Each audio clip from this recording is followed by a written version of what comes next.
Jesus Shrine. Ang kamay ni Jesus Shrine ay ang tinataguriang may 300 steps na grotto na sa taas nito ay may matatagpuang 50-foot na statue ni Hesu Kristo.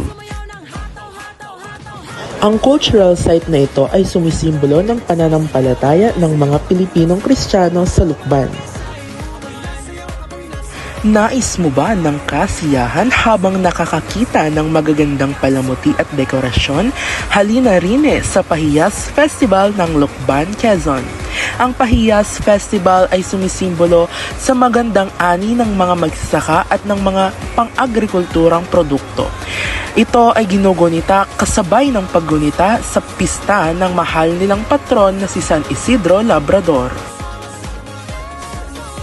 Ang pangkaraniwang ginagamit bilang palamuti sa Pahiyas Festival ay ang kiping o ang hugis dahon na palamuti o dekorasyon na gawa sa glutinous rice flour.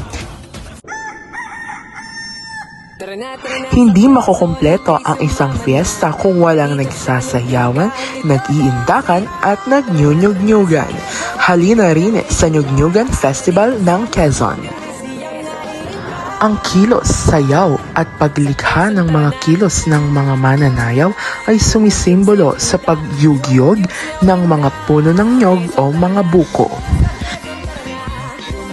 Siguro na itatanong mo, bakit nyog o buko ang naglalarawan o inilalarawan ng mga mananayaw? Ang dahilan nito ay ang paglalarawan sa masaganang ani ng mga buko o nyog. Sagana ang probinsya ng Quezon sa mga puno ng nyog at buko.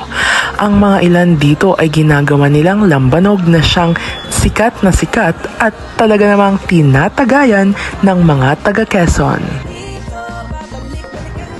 Ang isang lambanog ay isang alak na produkto na mula sa pagproproseso ng mga dagta o katas ng buko. Hindi may kakaila na ang mga taga-Quezon ay mahilig uminom ng lambanog, kaya naman sila ay may tinatawag na tagay etiquette. Pinaniniwalaan at sinusunod ng mga turista na kapag ikaw raw ay inalukhan ng tagay ng lambanog ng mga taga-Quezon ay bawal na bawal kang tumanggi. Naniniwala kasi ang mga taga-Quezon na dapat ninanamnam at ibinabahagi din sa iba ang katas ng kanilang sikap, pagod at sakripisyo sa paggawa ng lambanog.